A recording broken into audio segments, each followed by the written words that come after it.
Hello बच्चों, मैं अर्पण कुमार गुप्ता एक बार फिर 3 मार्क्स के इंपॉर्टेंट क्वेश्चंस को आपके बीच लेकर के आया, जो हम लोग जेक बोर्ड क्लास 12 का जो आगामी एग्जाम होने वाला है।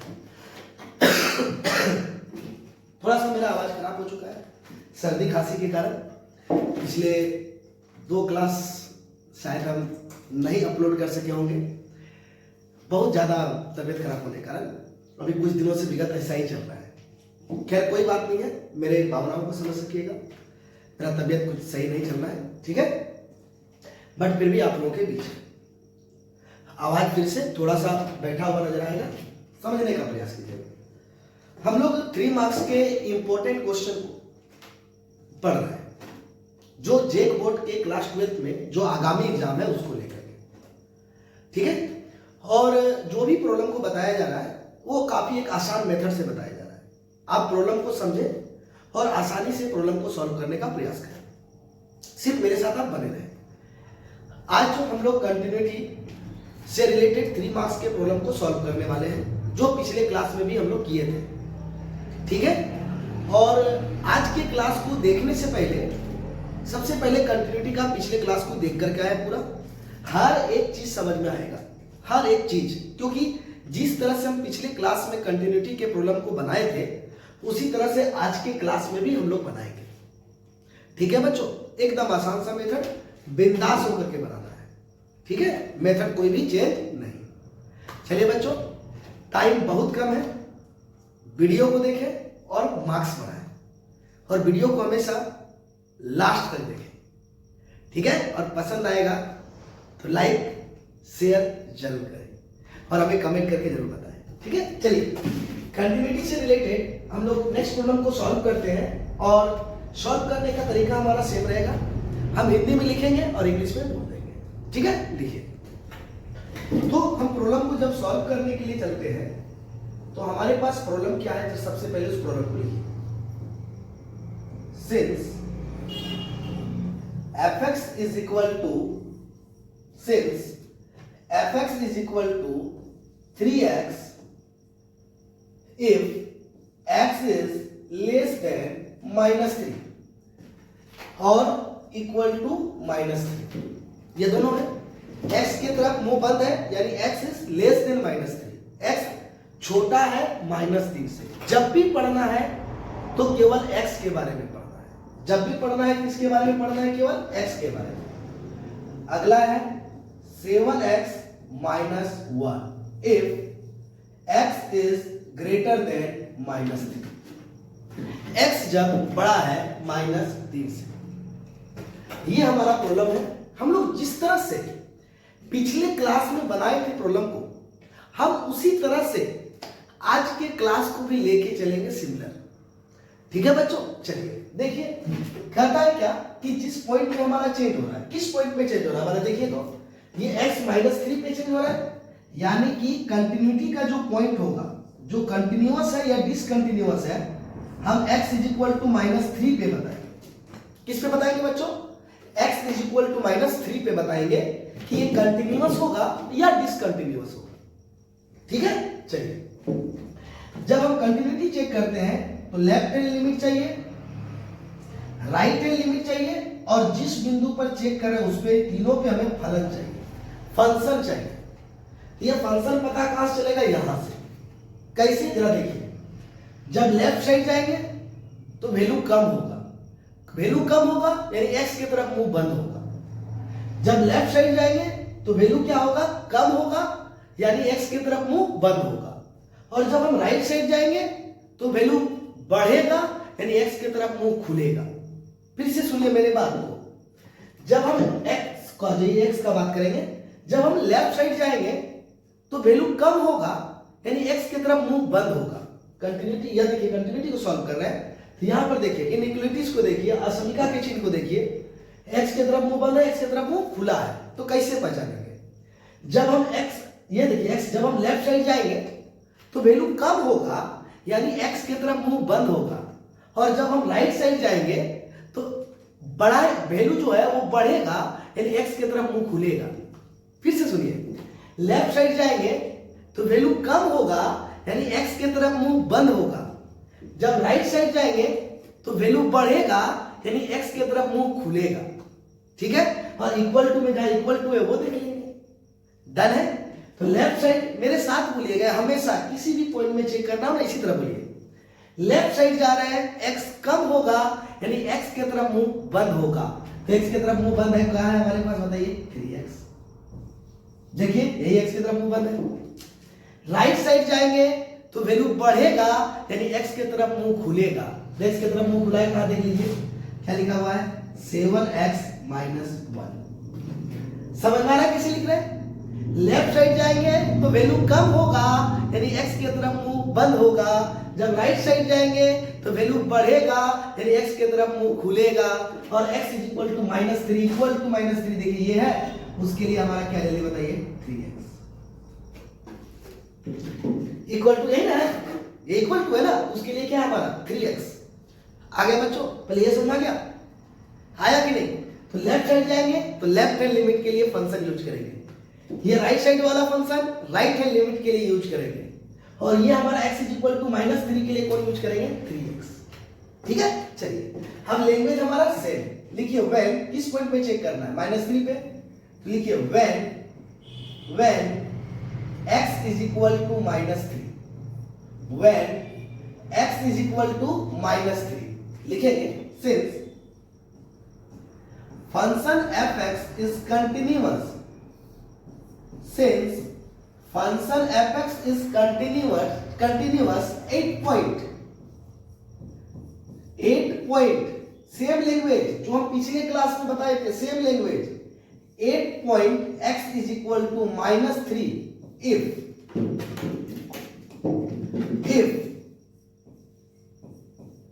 क्या बोले since function fx is continuous 8 point x = -3 if फलन fx बिंदु x बराबर -3 पर संतत होगा यदि कोई बीच में क्या लाइन छूट गया, x बराबर -3 पर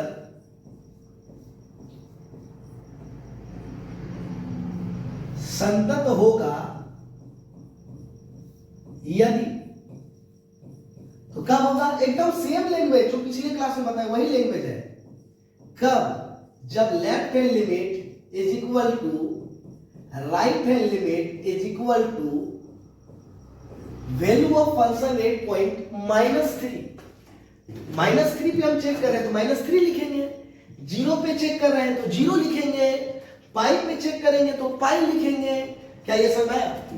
अब लेफ्ट हैंड लिमिट में हम लोग क्या लिखेंगे और बताइए, लेफ्ट हैंड लिमिट में क्या लिखेंगे बताइए, limit h tends to 0 f of किस पॉइंट पे चेक कर रहे हैं -3, लेफ्ट हैंड लिमिट के लिए -h और राइट हैंड लिमिट के लिए क्या लिखेंगे लिमिट h टेंड्स टू 0। ये हमेशा h टेंड्स टू 0 ही रहेगा, ये कभी भी लिमिट h टेंड्स टू 1 नहीं होगा, कभी भी लिमिट h टेंड्स टू 2 नहीं होगा, कभी भी लिमिट h टेंड्स टू पाई ये सब कुछ नहीं होगा, सिर्फ लिमिट h टेंड्स टू हम 0 ही लिखेंगे।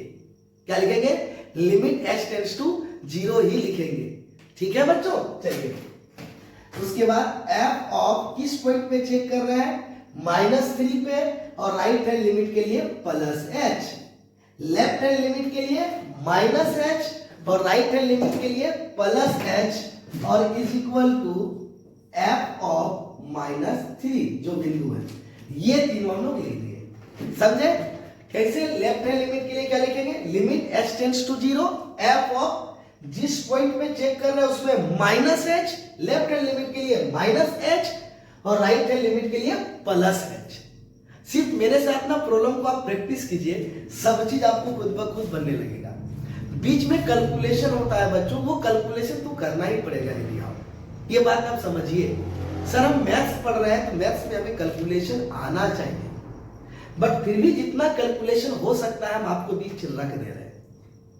ठीक है, चलिए ये हो गया। अब जैसे हो गया तो बताइए, हम लोग पिछले क्लास में पढ़े थे, सबसे पहले इस लेफ्ट हैंड लिमिट के दोनों लाइन को लिखिए। Left hand limit is equal to limit h tends to 0 f of -3 minus h, ये दोनों लाइन लिख दिए। राइट हैंड लिमिट के लिए भी इस दोनों लाइन को लिखेंगे, ठीक है। तो हम लिख दिए दोनों लाइन को। उसके बाद हम क्या पढ़ने सीखे थे? लिमिट लिखेंगे, फलन को देखेंगे। बोलिए मेरे साथ, लिमिट लिखेंगे, फलन को देखेंगे। तो हम कौन से फलन के लिए? लेफ्ट हैंड लिमिट के लिए। तो लेफ्ट हैंड लिमिट का मतलब लेफ्ट साइड। तो देखिए तीनों में लेफ्ट साइड कौन सा फंक्शन है? जो लेफ्ट साइड लाइन खींचा गया है वो कौन सा फंक्शन है? कौन सा फंक्शन है? देखिए ये लेफ्ट साइड, ये राइट साइड, ये बिंदु पर है। तो लेफ्ट साइड कौन है? 3x। तो हम 3x लिखेंगे, लेकिन x की जगह पे -3 माइनस h लिखेंगे। x की जगह पे, कांस्टेंट के जगह पे नहीं, कांस्टेंट के पोजीशन पे नहीं, केवल x के पोजीशन पे जो यहां पर रहेगा हम उसी को लिखेंगे। जो यहां पर रहेगा हम उसी को लिखेंगे, उसके अलावा हम किसी को नहीं लिखेंगे, ठीक है। तो चलिए यहां पर देखते हैं। तो क्या है हमारे पास बताइए? लिमिट लिखेंगे, फंक्शन को देखेंगे, वह फंक्शन को देखेंगे जो लेफ्ट साइड गया है। तो लेफ्ट साइड कौन है? 3x, और x की जगह पे जो यहां लिखा रहेगा उसी को लिखेंगे। तो बोलिए क्या है? 3x, x के जगह पे बताइए क्या लिखा हुआ है? -3 माइनस h। बताए थे लिमिट का वैल्यू आप तब तक पुट नहीं कीजिएगा जब तक कि हर में जीरो ना आए, या हर का पद ही नहीं है, डिनोमिनेटर का टर्म ही नहीं है। तो डिनोमिनेटर का टर्म नहीं है तो लिमिट के वैल्यू को पुट कीजिए। 3 -3 h के जगह पे 0, तो हो गया -9। डन। बताइए क्या लिखा था? 3x लिख दे। 3x, x की जगह पे जो है उसको लिखेंगे। जो यहां पर रहेगा ना बच्चों, उसी को हम x की जगह पे लिखेंगे। समझ में आया कि नहीं आया? बताइए। लिमिट लिखेंगे, फंक्शन को देखेंगे, लेफ्ट हैंड मतलब लेफ्ट साइड जो गया है, लेफ्ट साइड कौन है? 3x। हम इस पूरे फंक्शन को लिखेंगे, लेकिन x के जगह पे जो यहां लिखा रहेगा उसी को लिखेंगे, केवल x की जगह पे, अदरवाइज किसी की जगह पे नहीं। तो आगे ये -9। अब चलते हैं, ये पूरे राइट हैंड लिमिट को आप लिखिए, दोनों लाइन को। Right hand limit h tends to 0 f of -3 plus h, ये दोनों लाइन लिख दिए। अब क्या करेंगे? लिमिट को लिखेंगे और फलन को देखेंगे। लिमिट को लिखेंगे और फलन को देखेंगे। तो कौन सा फलन जो राइट साइड गया है? कौन से साइड? Right side. तो राइट साइड कौन है बताइए? 7x -3। राइट साइड कौन सा फलन गया है? 7x -3, और x के जगह पे जो भी यहां लिखा है उसी को लिखेंगे। तो आइए मेरे साथ, 7x यहां पर जो लिखा है उसी को लिखेंगे, -3 प्लस h और -1। देखिए तो 7x जो यहां लिखा रहेगा वही लिखेंगे। यहां लिखा था ये, तो ये लिखे x की जगह पे, यहां पर ये लिखा है तो ये लिख दिए। Same to same 7x -1, same to same है कि नहीं? आइए लिमिट के जगह पे पुट कीजिए। तो 7 -3 प्लस 0 -1 कितना होगा? -21 -1 इज इक्वल टू -22। समझ में आया? लिमिट लिखेंगे, फलन को देखेंगे। लेफ्ट हैंड लिमिट के लिए जो लेफ्ट साइड फंक्शन है, राइट हैंड लिमिट के लिए जो राइट साइड फंक्शन है। डन। अब जैसे रखे, फलन को रखने के बाद x के जगह पे ये वैल्यू इसमें, और इसके x के जगह पे ये वैल्यू रख दी और लिमिट के वैल्यू को पुट कर दी। आया? तो हमने क्या देखा since left hand limit is not equal to right hand limit, hence function fx is discontinuous. Function fx is discontinuous 8.x is equal to -3. Hence function fx is discontinuous. Hence function fx is discontinuous 8.x is equal to -3. 8.x is equal to -3. क्या समझ में आया बच्चों? आप अगर पिछले class को देखे है ना तो आज की क्लास के प्रॉब्लम को देखिए, एक जैसा बन रहा है, पूरा कैलकुलस एक जैसा बनाते हैं। डिफरेंशिएशन भी देखे होंगे, अगर 3 क्लास किए होंगे तो डिफरेंशिएशन का हर एक सवाल एक जैसा, सिर्फ जहां पर जो अप्लाई होने वाला है वो अप्लाई करते थे और कुछ नहीं। तो क्या बताइए बच्चों, समझ में आया कि नहीं आया हमारे लिए? अब देखिए यहाँ पे ट्रिक बताते हैं, डायरेक्ट इसको पता करना है ये कंटिन्यूअस है कि डिसकंटिन्यूअस है, पता कीजिएगा। देखिए कैसे पता लगाते हैं। डिनोमिनेटर में कोई टर्म नहीं है, हर में कोई पद नहीं है, लिमिट को पुट कीजिए। -3 है ना, जहां जहां x है वहां -3 रखिए। -9, आप देखिए लेफ्ट हैंड लिमिट के लिए -9 ही आएगा। देखिए -9 और यहां बताइए 7 × -3 -21 और -1 -22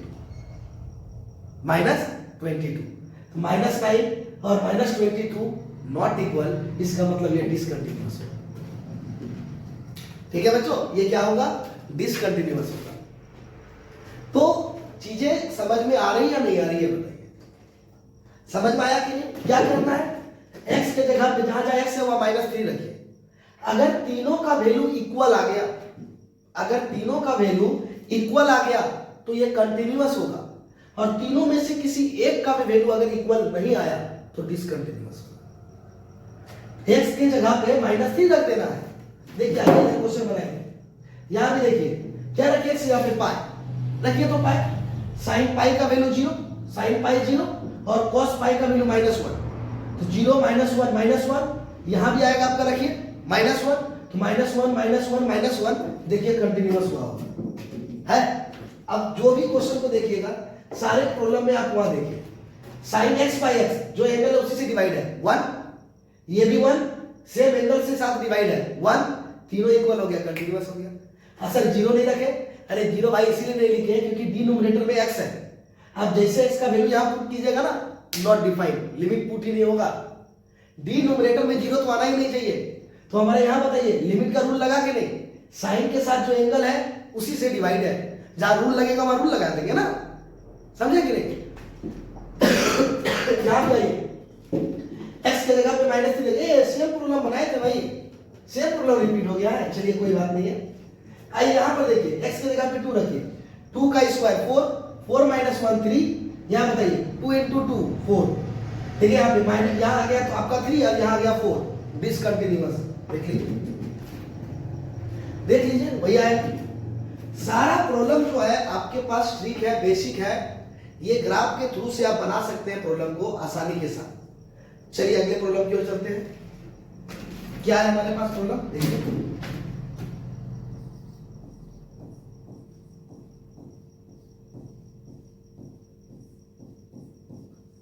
f(x) is equal to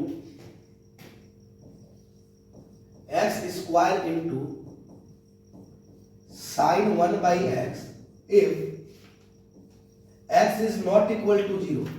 not equal to 0 का कॉन्सेप्ट बता चुके हैं आप, पिछला वीडियो में देखिएगा। नॉट इक्वल टू 0 का मीनिंग क्या होता है, less than 0 and greater than 0, but not equal to 0। 0 से छोटा भी लेंगे और 0 से बड़ा भी लेंगे, लेकिन 0 नहीं लेंगे। x is not equal to 0 मतलब x का वैल्यू 0 से छोटा भी लेंगे, x का वैल्यू 0 से बड़ा भी लेंगे, लेकिन 0 नहीं लेंगे। ठीक है, x is greater than 0 and less than 0 but not equal to 0। ठीक है, पिछले क्लास में ये कॉन्सेप्ट हम बताए थे, देख ले भाई एक। उसके बाद 0 if x is equal to 0 के लिए दिया हुआ है, तो बताइए चेंज किस में हो रहा है, 0 पे, तो हमारा कंटिन्यूटी का पॉइंट क्या होगा, x is equal to 0। Left hand limit के लिए फंक्शन, राइट हैंड लिमिट के लिए फंक्शन, और x इज इक्वल टू 0 के लिए फंक्शन। बताइए क्या लिखा हुआ है, x is not equal to 0 meaning x is less than 0 and x is less than 0 and x is greater than 0। x 0 से छोटा भी होगा और x 0 से बड़ा भी होगा। किसका मतलब, नॉट इक्वल टू 0 का मतलब। अब बताइए जब हम लेफ्ट साइड जाएंगे तो मान घटेगा, यानी x के तरफ मुंह बंद होगा, यही केस इसमें है। उसके लिए फंक्शन कौन होगा, x square into sin 1 by x। होगा कि नहीं?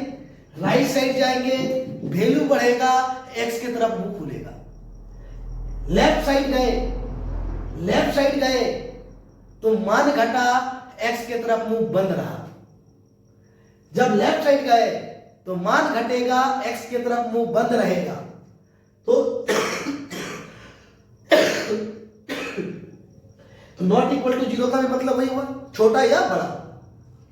जब हम जाएंगे राइट साइड तो मान बढ़ेगा, एक्स की तरफ मुंह खुलेगा, एक्स की तरफ मुंह खुला यहां पर है, उसके लिए फंक्शन कौन है? X square into sign 1/x। बोले दोनों के लिए होगा कि नहीं? ये जीरो नहीं है, मतलब जीरो से छोटा भी है और जीरो से बड़ा भी है। ये जीरो नहीं है, मतलब जीरो से छोटा भी है और जीरो से बड़ा भी है। और जीरो के लिए हमारा कितना है? लिख दिए तीनों। समझे कि नहीं दोस्त? पहले बताइए। जब बोलेगा नॉट इक्वल टू जीरो, तो नॉट इक्वल टू जीरो का मतलब क्या होगा? x is less than zero and x is greater than zero. x zero से छोटा भी होगा और x जीरो से बड़ा भी होगा, लेकिन जीरो नहीं होगा। x जीरो से छोटा भी होगा और x जीरो से बड़ा भी होगा, लेकिन जीरो नहीं होगा। तो छोटा का मतलब किधर हुआ? लेफ्ट साइड, और बड़ा का मतलब किधर हुआ? Right side. तो दोनों के लिए हमारा यही फंक्शन काम करेगा कि नहीं? और इक्वल टू जीरो के लिए जीरो है। आ गया समझ में? चलिए, अब बनाने का तरीका हमारा नहीं समझ में आया ना, तुम्हें बताइए, ताकि नेक्स्ट क्लास में इसको एक बार और क्लियर कर सके। ठीक है, चलिए लिखते हैं। देखिए व्हेन, इस पॉइंट में चेंज हो रहा है जीरो पे ना, when x is equal to, लिखे यहां पर same line, since function fx is continuous 8 point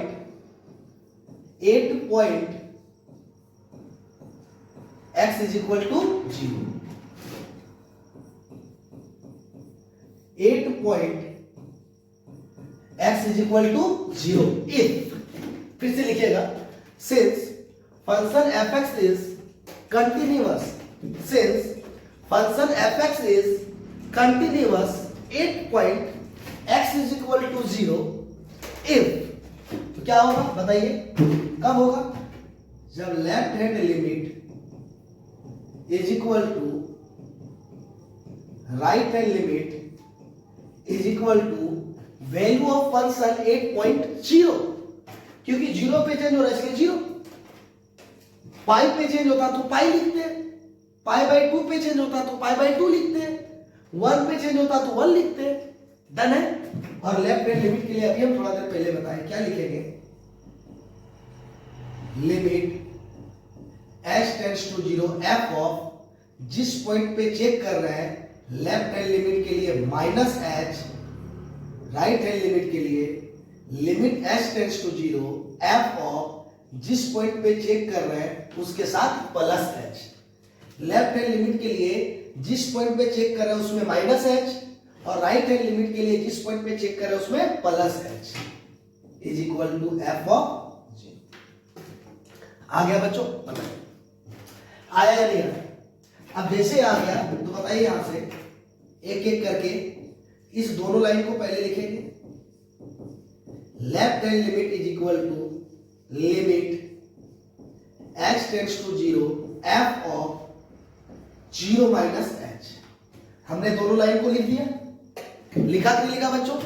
अब उसके बाद बताइए, पढ़ने के लिए सिखाया, लिमिट लिखेंगे, फलन को देखेंगे। लेफ्ट हैंड लिमिट के लिए लेफ्ट साइड जो फंक्शन होगा, और राइट हैंड लिमिट के लिए जो राइट साइड फंक्शन होगा। डन है? चलिए लिमिट लिखेंगे, दोनों लाइन को लिख दिया ना, बोलिए लिमिट लिखेंगे, फंक्शन को देखेंगे। लेफ्ट हैंड लिमिट के लिए लेफ्ट साइड को नहीं है, लेकिन x के जगह पे 0 माइनस h लिखेंगे। x के जगह पे जो भी यहां रहेगा हम उसी को लिखेंगे। x के जगह पे जो भी यहां रहेगा हम उसी को लिखेंगे, उसके अलावा हम किसी को नहीं लिखेंगे। डन है बच्चों? तो क्या होगा? देखिए यहां पर क्या होगा, ध्यान से देखिए, क्या लिखा हुआ है? x square. तो एक्स स्क्वायर, एक्स के जगह पे जो यहां लिखा रहता है उसी को लिखते हैं। लिखिए 0 माइनस एच, भाई एक्स पे स्क्वायर है, यहां भी स्क्वायर दे दिए लो। उसके बाद बोलो साइन 1 बाई एक्स के जगह पे 0 माइनस एच, जो कि जो यहां रहेगा एक्स की जगह पे वही लिखेंगे। तो बताइए जहां जहां पर एक्स था, देखिए लेफ्ट हैंड लिमिट के लिए फंक्शन है, जहां जहां पर एक्स था वहां वहां पर इसको लिखे कि नहीं, लिखे या नहीं लिखे। अब आइए जरा सा हम लोग बात करते हैं लिमिट के वैल्यू को पुट करेंगे कि नहीं। तो एक बात पता है, यहां डिनोमिनेटर का टर्म है लेकिन वो साइन का एंगल है। क्या है? साइन का एंगल है। और साइन के एंगल का वैल्यू अगर हम साइन थीटा लिखते हैं तो बताइए साइन थीटा का वैल्यू कहां से कहां तक होता है? ग्रेटर देन इक्वल टू -1 और लेस देन और इक्वल टू 1। -1 से 1 तक ही साइन थीटा का वैल्यू होता है। आप एंगल कुछ भी रखिए यहां पर, हम बेसिक कॉन्सेप्ट बता रहे हैं, समझ गया? हम बेसिक कॉन्सेप्ट बता रहे हैं, फिर एकदम टपोरी वाला कॉन्सेप्ट बताएंगे। ठीक है, पहले बेसिक समझ लीजिए फिर टपोरी वाला बताएंगे, जो एक बार में समझने का प्रयास कीजिएगा। ठीक है, गलत समझिएगा लेकिन काम चल जाएगा, वैसा भी बताएंगे जो मैक्सिमम बच्चे समझते हैं, उसी को बचपन से गलत चीजें सीखते हैं और क्या। आइए, तो क्या बोलते हैं, साइन थीटा का जो मैक्सिमम वैल्यू होता है वो 1 होता है और मिनिमम वैल्यू होता है वो -1 होता है। सबसे कम वैल्यू -1 और सबसे अधिक वैल्यू 1 होता है। यानी साइन थीटा का वैल्यू जो होता है -1 से 1 तक होता है। कहां से कहां तक होता है? -1 से 1 तक होता है। अब जैसे साइन थीटा का वैल्यू -1 से 1 तक होता है तो कौन कौन सा वैल्यू हो पाएगा ये आप जरूर बता सकते हैं। जैसे हम बोलेंगे क्या साइन थीटा का वैल्यू 2 होगा? 2, क्या साइन थीटा का वैल्यू क्या 2 पॉसिबल है?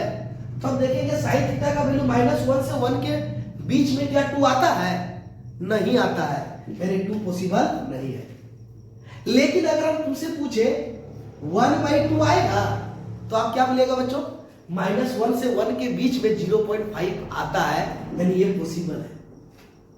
बोलिएगा कि नहीं बोलिएगा? हम पूछेंगे क्या साइन थीटा का वैल्यू 0 पॉसिबल है? तो आप क्या बोलिएगा? -1 से 1 के बीच में 0 आता है, यानी साइन थीटा का वैल्यू 0 पॉसिबल है। लेकिन यही हम पूछेंगे क्या साइन थीटा का वैल्यू -3 पॉसिबल है? तो अब देखिएगा -1 और 1 के बीच में -3 नहीं आता है, यानी ये पॉसिबल नहीं है। तो आप ये कैसे बता पा रहे हैं, जरा बताइए तो, कि कौन सा वैल्यू साइन थीटा का पॉसिबल है और कौन सा वैल्यू साइन थीटा का पॉसिबल नहीं है। हम बेसिक मैथमेटिक्स बता रहे हैं, एकदम बेसिक, एकदम आप ये चीज जानते हैं लेकिन नहीं बोल पाइएगा। ये पूरा एकदम कॉन्फिडेंस के साथ बोलते हैं। आप जान रहे हैं लेकिन नहीं बता सकिएगा। क्या कि आप कैसे जान रहे हैं कि साइन थीटा का वैल्यू -3 पॉसिबल है, सॉरी -3 पॉसिबल नहीं है, 2 भी पॉसिबल नहीं है, लेकिन 1/2 पॉसिबल है और 0 पॉसिबल है। ये कैसे आप बतला पा रहे हैं? कैसे, क्या है जो आप बता पाए? तो बच्चों ध्यान से सुनिए, आप इसलिए बतला पा रहे हैं क्योंकि -1 से 1 के बीच जो भी नंबर है आपको पता है। -1 से 1 के बीच जो भी नंबर है आपको पता है। अगर हम पूछेंगे क्या कि साइन थीटा का वैल्यू 0.9 पॉसिबल है, बिल्कुल -1 से 1 के बीच में 0.9 आता है, तो आप बोलेगा हाँ कोई ना कोई एंगल का वैल्यू 0.9 जरूर आएगा, क्योंकि ये -1 से 1 के बीच में आ रहा है। लेकिन हम ये पूछ दें कि साइन थीटा का वैल्यू 1.1 पॉसिबल है, सट से जवाब आएगा आपका क्या? नहीं। क्यों? क्योंकि ये -1 से 1 के बीच में हमारा 1.1 नहीं आता है। तो ये क्यों बता पा रहे हैं? फिर से सुनिए, ये क्यों बता पा रहे हैं? क्योंकि -1 से 1 के बीच जितना भी नंबर आता है आपको पता है, इसलिए आप बोल पा रहे हैं कि -3 पॉसिबल नहीं है, 2 पॉसिबल नहीं है, 0.9 पॉसिबल है, लेकिन 1.1 पॉसिबल नहीं है। क्यों? क्योंकि -1 और 1 के बीच का नंबर आपको पता है। यानी कि -1 से 1 के बीच जितना भी नंबर पाया जाता है हमको पता है, इसका मतलब सारा का सारे नंबर के बारे में हम जानते हैं। इसको नॉन नंबर कहते हैं। अननोन नंबर नहीं। तो कहता है क्या, जिसको हम लोग दूसरे वर्ड में बोलते हैं परिभाषित संख्या, डिफाइंड नंबर। -1 भी एक डिफाइंड नंबर है और 1 भी हमारा डिफाइंड नंबर है। डिफाइंड नंबर किसको कहते हैं, परिभाषित संख्या किसको कहते हैं, वैसे संख्या को कहते हैं जिस संख्या के बारे में हम जानते हैं। सर एक छोटा सा क्वेश्चन के लिए आप इतना डायलॉग दे रहे हैं, भाई सीख ले, मौका है, नहीं तो दोबारा बार ये मौका नहीं मिलेगा। हम बोले ना आपको टपोरी मेथड बताएंगे, वेट तो कीजिए, लेकिन बेसिक पहले जरूरी है। ज्ञान बिल्कुल एकदम कंप्लीट होना चाहिए, ठीक है। तो ये देखिए क्या बोल रहे हैं, जिस नंबर के बारे में आप जानते हैं उसको डिफाइंड नंबर यानी परिभाषित संख्या कहते हैं, और जिस नंबर के बारे में आप नहीं जानते हैं उसको अनडिफाइंड नंबर यानी अपरिभाषित संख्या कहते हैं। जैसे हम लिख देंगे ये हमारा, बताइए नंबर कौन सा है, सर नॉट डिफाइंड नंबर है, अपरिभाषित संख्या है। कौन सा संख्या हम नहीं बता सकते, कोई संख्या है ये पता है, ये कोई संख्या होगा, ये चीज हम बोल सकते हैं, लेकिन ये कौन सा संख्या है ये हम नहीं बता सकते, ये हम नहीं बता सकते, है या नहीं है। ये कोई संख्या कहीं गया होगा, कहीं होगा, ये ठीक है, लेकिन ये कौन सा संख्या है ये हम बता नहीं सकते। ठीक है बच्चों, समझ में आ रहा है। चलिए अब देखिए यहां पर कहता क्या है, बेसिक रूल, जब किसी डिफाइंड नंबर को, जब किसी डिफाइंड नंबर को परिभाषित संख्या को 0 से मल्टीप्लाई करते हैं तो 0 आता है, लेकिन जब किसी अनडिफाइंड नंबर को 0 से मल्टीप्लाई कीजिएगा तो अनडिफाइंड हो जाएगा। जब किसी डिफाइंड नंबर मतलब परिभाषित संख्या, और परिभाषित संख्या किसको कहते हैं, जिस संख्या के बारे में हम जानते हैं। ये साइड के बारे में समझ आ गया सारा कहानी।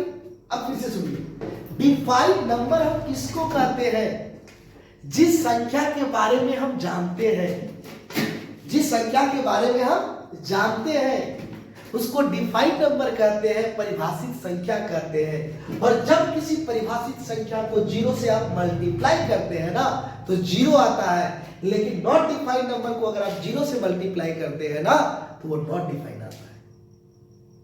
समझ आया बच्चों, कोई दिक्कत, ये कॉन्सेप्ट याद रखिएगा। अगर आपको जानना है कैसे से तो वो भी बता देंगे हम सारी चीजों के बारे में। तो यहां पर देखिए ये समझ में आया, डिफाइंड नंबर को अगर आप 0 से मल्टीप्लाई करेंगे तभी हमारा 0 आएगा, अनडिफाइंड नंबर को आप 0 से मल्टीप्लाई नहीं कर सकते तो वो नॉट डिफाइंड ही आएगा। ठीक है, तो अब बताइए साइन थीटा का हमारा मिनिमम वैल्यू और मैक्सिमम वैल्यू दोनों के बारे में जान रहे हैं, -1 के बारे में और 1 के बारे में, यानी दोनों डिफाइंड नंबर होगा। तो याद रखिए अगर दो परिभाषित संख्या है, दो डिफाइंड नंबर है,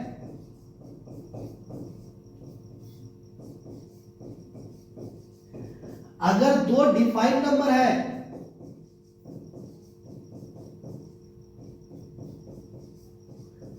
अगर दो डिफाइंड नंबर है तो उसके बीच जितना भी नंबर पाया जाएगा, उसके बीच जितना भी नंबर पाया जाएगा सभी का सभी डिफाइंड नंबर ही होगा।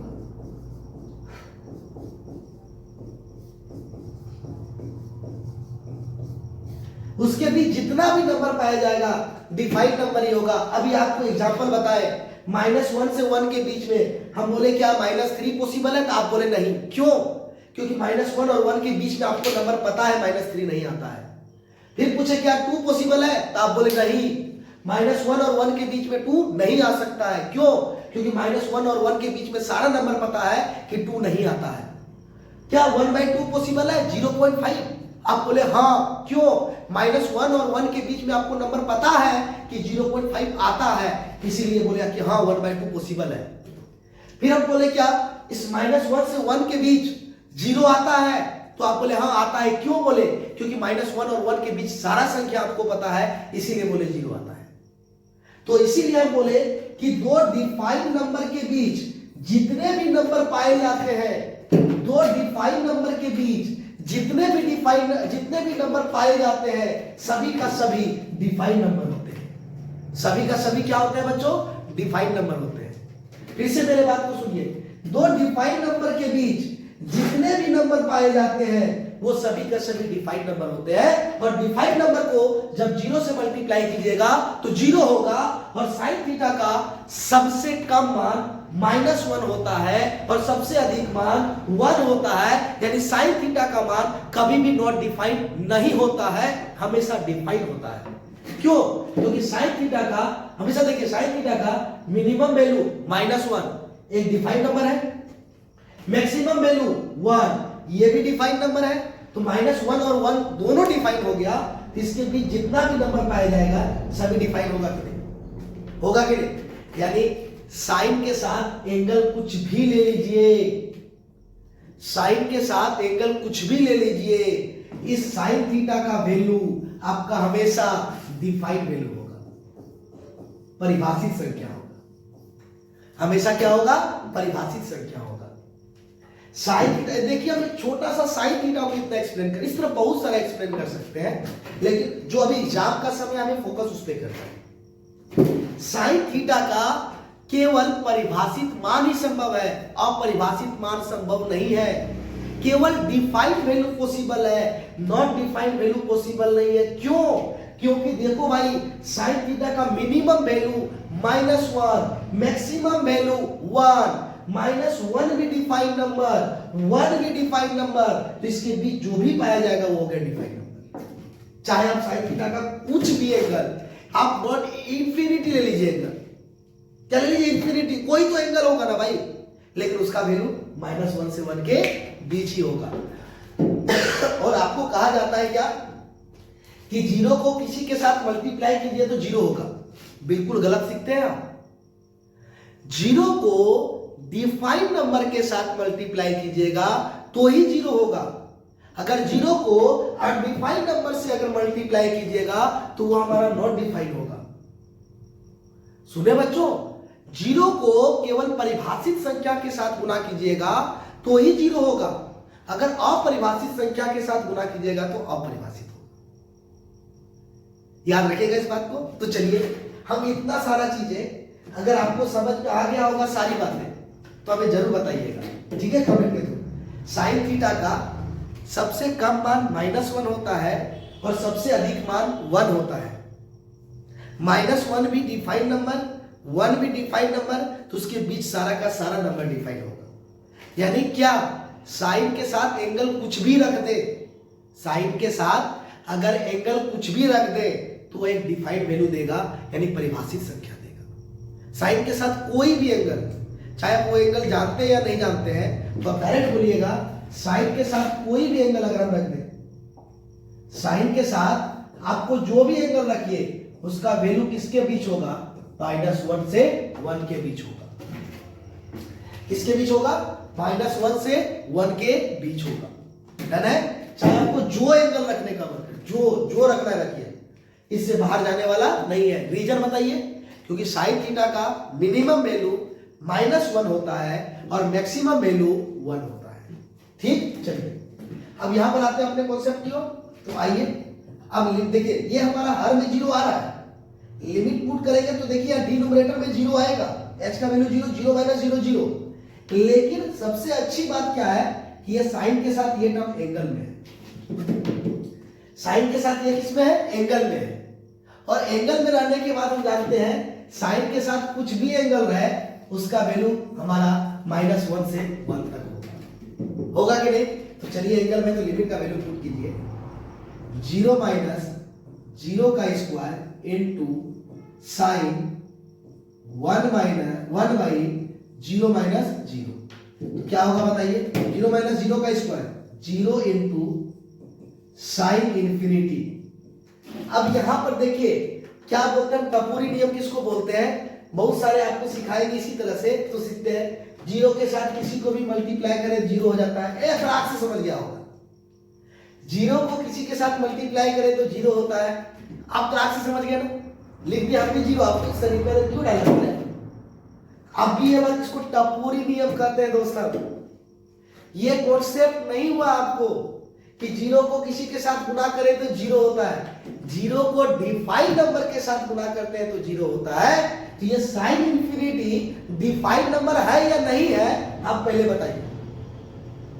तो आप बताइए हम क्या क्यों लिखे इसको जीरो, क्योंकि साइन इंफिनिटी है, हमें नहीं पता ये कौन सा एंगल है, लेकिन कोई तो एंगल होगा ना, हमें नहीं पता ये कौन सा एंगल है, लेकिन कहीं पे तो जा करके हम तो एंगल है, हम तो एंगल है बोलता होगा कि नहीं बोलता होगा, कहीं पे भी जा करके बोलेगा या नहीं बोलेगा कि हम एंगल है। और जैसे साइन के साथ अभी पढ़े, कुछ भी एंगल रहे उसका वैल्यू हमारा कहां से कहां तक आएगा, -1 से 1 तक आएगा। अब बताइए -1 से 1 तक में कोई भी वैल्यू ले, सभी का सभी हमारा डिफाइंड नंबर होता है कि नहीं होता है। और एक डिफाइंड नंबर को इंफिनिटी कोई भी एंगल हो हमें नहीं मतलब, लेकिन उसका वैल्यू जो आएगा वो यहीं तक में आएगा कि नहीं। और बताइए इसके बीच में सारा का सारा नंबर डिफाइन होगा कि नहीं, और डिफाइंड नंबर को जीरो से मल्टीप्लाई करेंगे तो जीरो आएगा। तो ये साइन इंफिनिटी इंफिनिटी नहीं है, साइन इंफिनिटी एक डिफाइंड नंबर है, साइन इंफिनिटी डिफाइंड नंबर है। हमें नहीं पता कि वो नंबर कौन सा है, हमें नहीं पता वो कौन सा नंबर है, लेकिन हम इतना श्योर बोल सकते हैं कि साइन इंफिनिटी का मान डिफाइंड नंबर होगा। कैसे? क्योंकि साइन का कोई भी एंगल लीजिए, उसका वैल्यू -1 से 1 के बीच आएगा। कहां से कहां के बीच आएगा? -1 से 1 के बीच आएगा। और -1 से 1 के बीच, किसके बीच बोलिए? -1 से 1 के बीच अगर हम बात करेंगे तो -1 भी डिफाइंड नंबर, 1 भी डिफाइंड नंबर, तो उसके बीच का भी सारा नंबर क्या होगा? Defined number. इसलिए साइन इंफिनिटी का वैल्यू क्या होगा? Defined number. और डिफाइंड नंबर को आप जीरो से मल्टीप्लाई कीजिए तो क्या होगा? जीरो होगा। तो ये बोलना छोड़ दीजिए कि जीरो को किसी के साथ मल्टीप्लाई करेंगे तो जीरो होगा, उसके जगह पे बाबू ये बोलना सीखो कि जीरो को डिफाइंड नंबर के साथ मल्टीप्लाई करेंगे तो जीरो होगा। ठीक है? तो बताइए, हम पूरा कॉन्सेप्ट बता दिए, और कॉन्सेप्ट बताने के बाद टपोरी नियम भी बता दिए कि जीरो को किसी के साथ मल्टीप्लाई कीजिएगा तो जीरो होगा।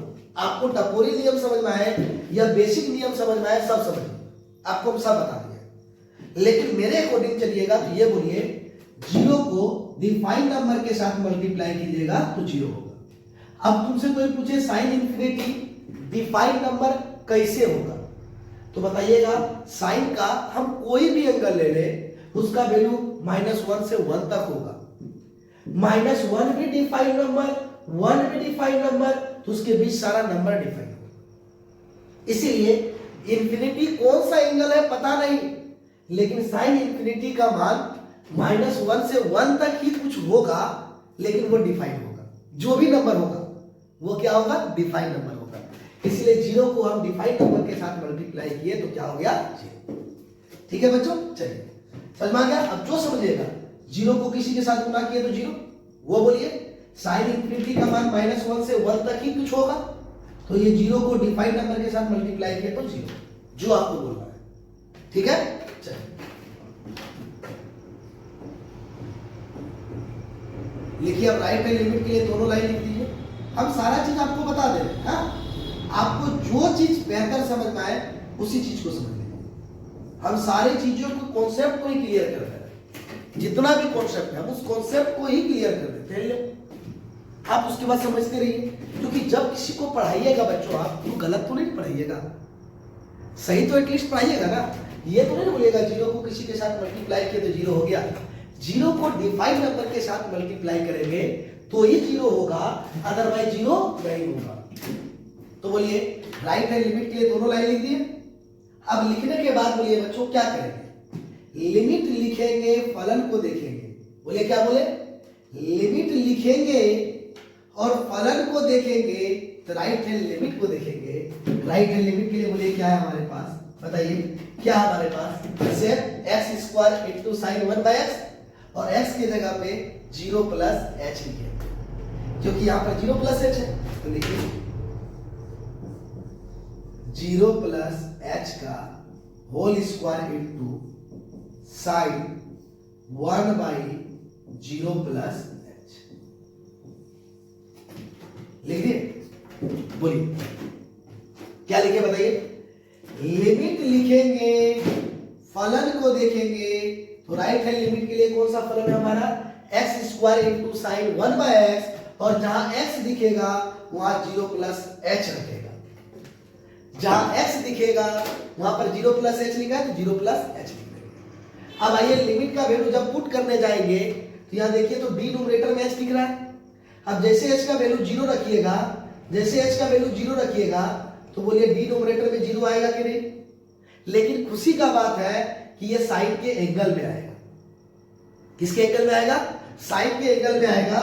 और जैसे साइन के एंगल में आएगा तो हम इसको सॉल्व कर सकते हैं। तो फटाक से आइए लिमिट के वैल्यू को रखिए, तो क्या होगा बताइए? 0 प्लस 0 का स्क्वायर इंटू साइन 1/0 प्लस 0,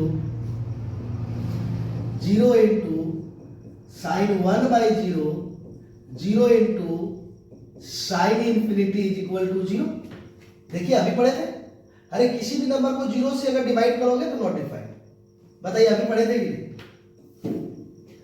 0 को आप डिफाइंड नंबर के साथ मल्टीप्लाई कीजिएगा तो 0 होगा।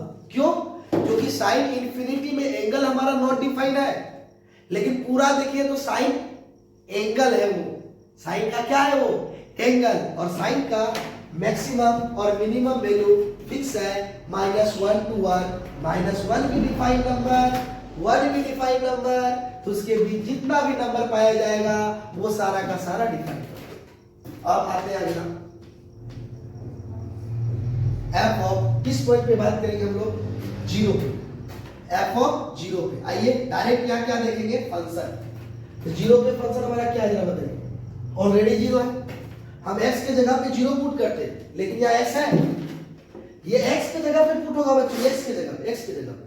देखिए आप x के जगह पे 0 प्लस h पुट हुआ, ये x के जगह पे 0 माइनस h, यहाँ x के जगह पे 0, लेकिन यहाँ x नहीं है, क्या है? एक कांस्टेंट है, तो कांस्टेंट में पुट नहीं होगा, x के जगह पे होगा। तो 0 लिखा है तो 0 लिख दिए। चेक कीजिए तो क्या दिखा?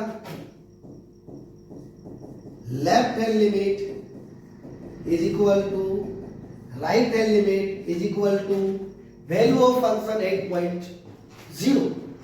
एकदम ध्यान से मेरी बात को सुनिए, हर एक चीज क्लियर होगा। हो गया? जैसे तीनों आ गया बोलेंगे हेल्स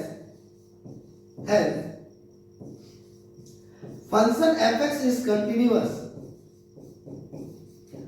function fx is continuous 8.x is equal to 0। लिखो hence function fx is continuous, hence function fx is continuous 8.x is equal to 0, 8.x is equal to 0। function fx is continuous 8.x is equal to 0। क्या समझ में आया? ये basic rule है भाई, इसको याद रखना। साइन इंफिनिटी सेम कॉस का भी बात होगा, कॉस का भी वैल्यू कहां से कहां तक होता है? -1 से 1 तक, यानी कॉस का भी नॉट डिफाइंड वैल्यू नहीं होता। अदरवाइज सबके लिए नहीं, सिर्फ साइन और कॉस के लिए ही ये पॉसिबल है। किसके लिए? साइन और कॉस के लिए, बाकी 4 के लिए नहीं। tan, cot और cosec sec ये 4 के लिए नहीं, ये चारों का नॉट डिफाइंड वैल्यू आता है, लेकिन साइन और कॉस का नॉट डिफाइंड वैल्यू नहीं होता है। ठीक है, चलिए बताइएगा हमें अच्छी तरह से। अगर इतना नहीं समझ रहा है, समझे 0 इंटू कोई नंबर 0 तब पूरी नहीं, बस 0 इंटू उसी को 0 के साथ गुणा करेगा तो 0, वही समझ लीजिए, टपोरी नियम। इतना नहीं समझिए, आपको जो समझना है, क्योंकि एग्जाम में तो ऐसा ही क्वेश्चन आएगा। ठीक है, एक्स स्क्वायर की जगह पे हो सकता है एक्स रहे, एक्स स्क्वायर की जगह पे हो सकता है क्या रहे? एक्स रहे। चलिए नेक्स्ट प्रॉब्लम देखिए।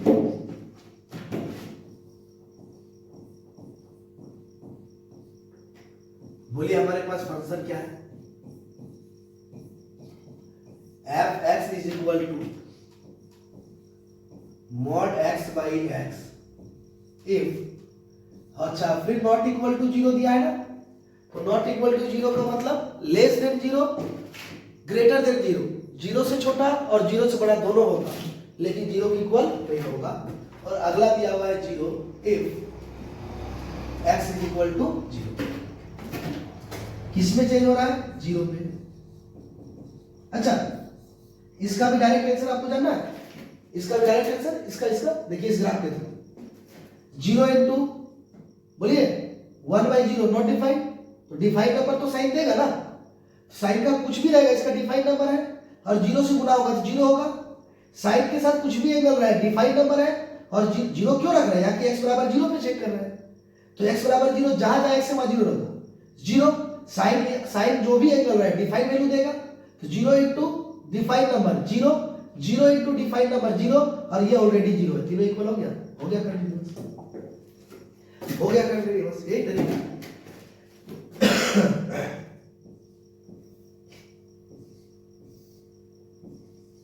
चलिए, होता है x is not equal to 0, तो x is not equal to 0 का मतलब x छोटा है 0 से और x बड़ा है 0 से, x is less than 0 and x is greater than 0 but not equal to 0। बताइए बच्चों सही है गलत? x is less than 0 and x is greater than 0 but not equal to 0। बताइए बच्चों सही है गलत?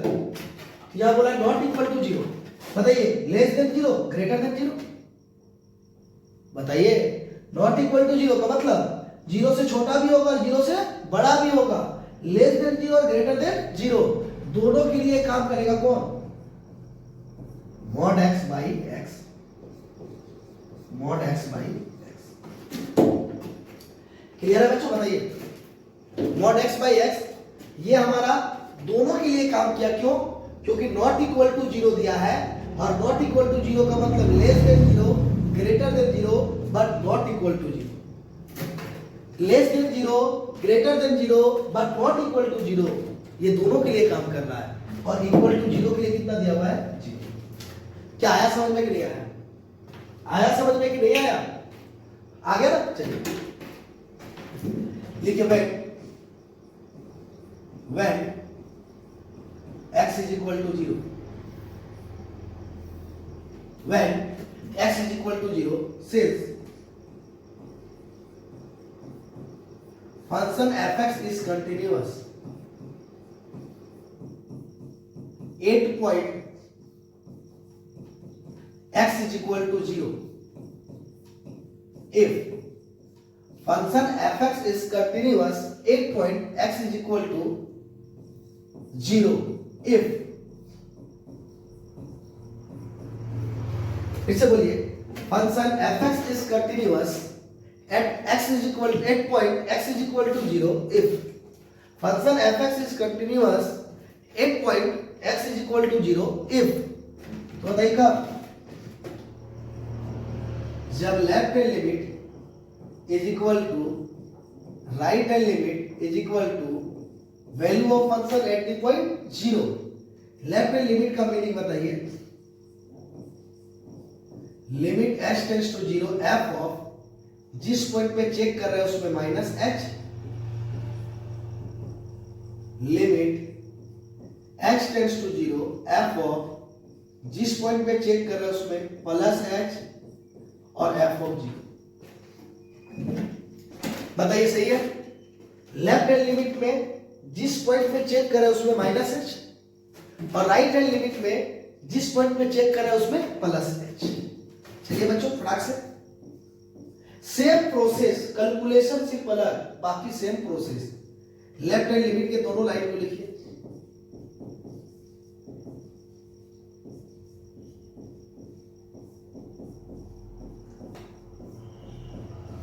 लिख दिए लिमिट, लिखेंगे दोनों लाइन को लिखे, लिमिट लिखेंगे, फलन को देखेंगे, किसके लिए फलन? लेफ्ट हैंड लिमिट यानी जो लेफ्ट साइड गया है, लेफ्ट साइड कौन है? mod x by x, कौन है? mod x by x, क्या है? बोलिए, लिमिट लिखेंगे, फलन को देखेंगे, फलन कौन से side? Left side, left side कौन है? mod x by x और x की जगह पे 0 माइनस h लिखेंगे, x की जगह पे क्या लिखेंगे? 0 माइनस h लिखेंगे, mod।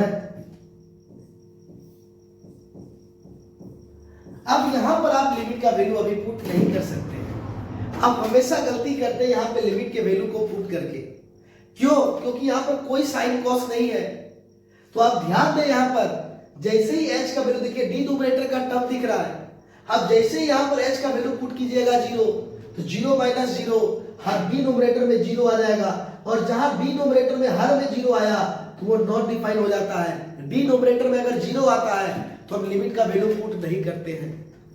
अगर डिनोमिनेटर में 0 आता है तो हम लिमिट का वैल्यू पुट नहीं करते हैं। पहले हम इसको सॉल्व करेंगे, उसके बाद लिमिट का वैल्यू पुट करेंगे। तो कैसे सॉल्व करेगा ये मेरे साथ। लिमिट का वैल्यू क्यों नहीं पुट किए, आप यहाँ h का वैल्यू रखिए 0, जैसे रखिएगा तो 0 माइनस 0 क्या आ जाएगा हर में 0, और डिनोमिनेटर में अगर 0 आ जाता है तो हम लिमिट के वैल्यू को पुट नहीं करते हैं। डिनोमिनेटर में अगर 0 आ जाता है तो हम लिमिट के वैल्यू को पुट नहीं करते हैं। तो पहले इसको सॉल्व करेंगे तो हम लिमिट को रहने देंगे।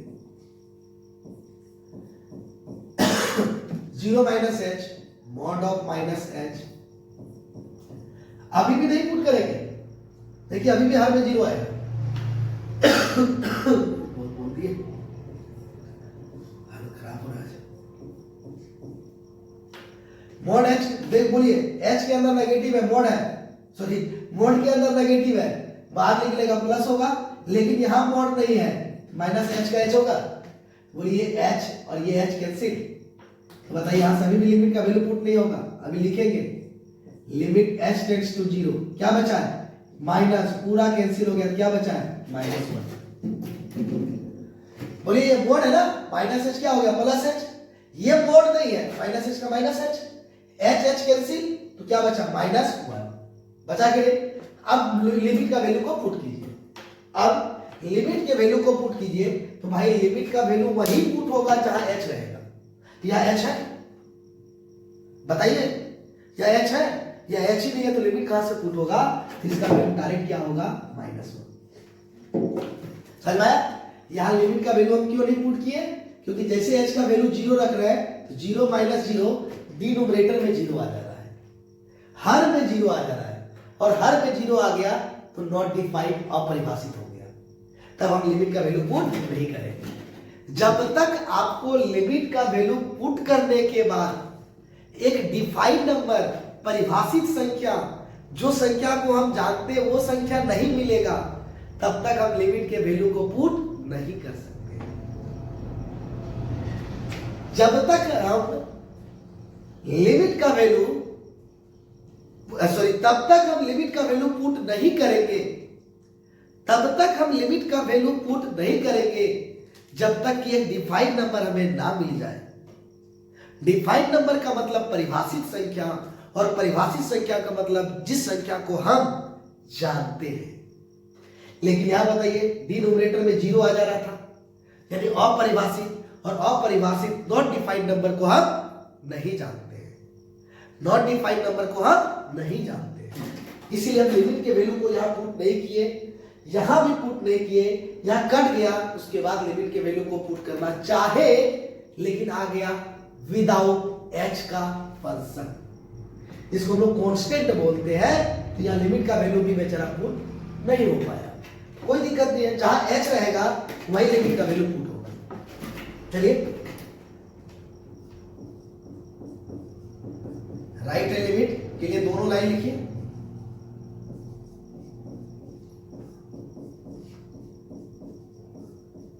राइट हैंड लिमिट के लिए दोनों लिख दिए। अब बताइए क्या लिखेंगे, limit h tends to 0। Limit लिखेंगे, फलन को देखेंगे, राइट हैंड लिमिट के लिए राइट साइड वाला फंक्शन को देखेंगे।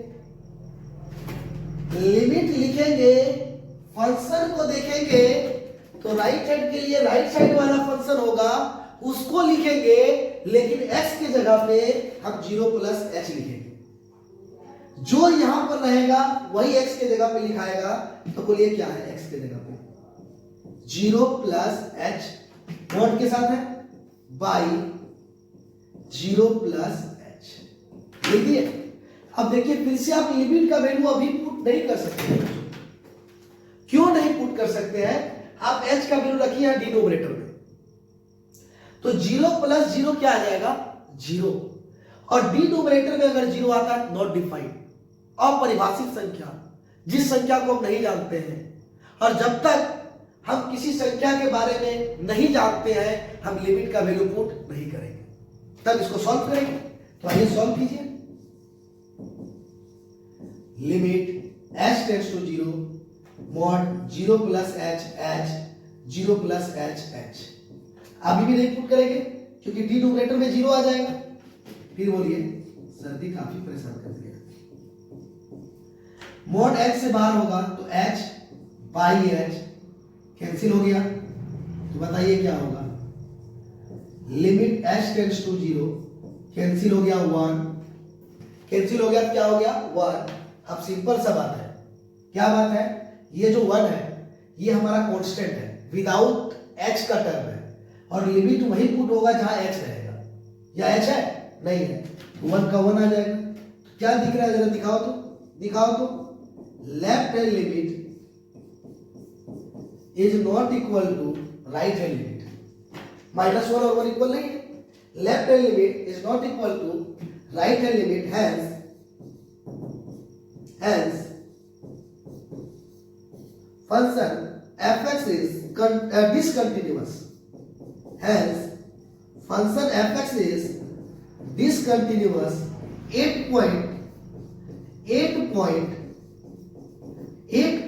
x is equal to 0. Hence function fx is discontinuous 8 x is equal to 0. बताइए बच्चों आपको यहां तक समझ में आया कि नहीं आया? बताइए बच्चों यहां तक आप लोगों को समझ में आया या नहीं आया? समझ में आ रहा है तो हमें जरूर बताएं कमेंट के थ्रू। एकदम कमेंट करें, ज्यादा से ज्यादा शेयर भी करें, लाइक भी करें। चलिए बच्चों ये आ गया सारा चीज समझ में। लिमिट का वैल्यू हम पुट नहीं करेंगे जब डिनोमिनेटर में 0 आएगा। तो आप बोलिएगा क्या कि सर यहां भी तो डिनोमिनेटर में 0 आया था, क्यों पुट किए? क्योंकि यहां पर हमें ना फायदा था। क्या फायदा था कि साइन के साथ जो एंगल में है ना वहां 0 आ रहा है, और साइन के साथ अगर एंगल में 0 आ जाए, हमारे साइन के साथ जो एंगल में है उसके डिनोमिनेटर में 0 आ जाए तो कोई फर्क नहीं पड़ेगा, क्योंकि साइन का कोई भी एंगल हो वो एक डिफाइंड वैल्यू को देता है, और फाइनली यहां 0 से ही मल्टीप्लाई होने वाला था, 0 आता।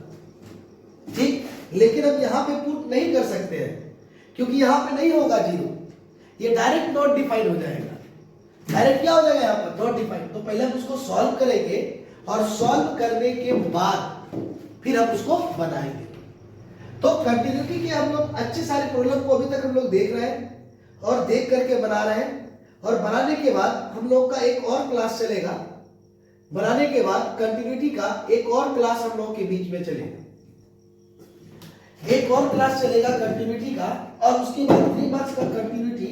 अगर आप कॉन्सेप्ट को समझ लीजिएगा एक बार, अगर कॉन्सेप्ट को अगर आप समझ लिए एक बार, तो आपका आराम से यहां से 3 मार्क्स कंटिन्यूटी से आ जाएगा, चाहे कोई भी क्वेश्चन हो, चाहे कोई भी क्वेश्चन हो। और बता देते हैं एनसीईआरटी मस्ट है, एनसीईआरटी को आप जरूर बनाएं, क्योंकि हम एनसीईआरटी के बहुत कम प्रॉब्लम को सॉल्व कर रहे हैं। आप देख लें एनसीईआरटी तो है ही, एनसीईआरटी के बिना कोई एग्जाम कंप्लीट नहीं है, एनसीईआरटी आपको बनाना पड़ेगा।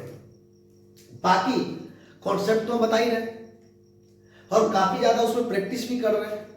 अगर आप वीडियो को देख रहे हैं पूरा ध्यान से समझ रहे हैं तो कोई भी क्वेश्चन हो आराम से बनेगा। ठीक है बच्चों, तो आज हम लोग कंटिन्यूटी का क्लास यहीं पे एंड करते हैं। फिर हम लोग अगले क्लास में कंटिन्यूटी लेके कुछ प्रॉब्लम को सॉल्व करने के बाद फिर एक अलग टाइप के प्रॉब्लम को सॉल्व करेंगे और आगे चलेंगे। और कंटिन्यूटी का विशेष जानकारी चाहिए तो जाइए प्लेलिस्ट में, वहां कंटिन्यूटी का होगा, हमारा प्लेलिस्ट बना होगा, उसमें जाके आप क्लास कर लें। पूरे डिटेल से बताया है। फिर कंटिन्यूटी का यहाँ का क्लास और वहां का क्लास कर लीजिए, तो कंटिन्यूटी का कुछ भी प्रॉब्लम पूछे आपसे छूटने वाला नहीं है, ये मेरा दावा है बच्चों।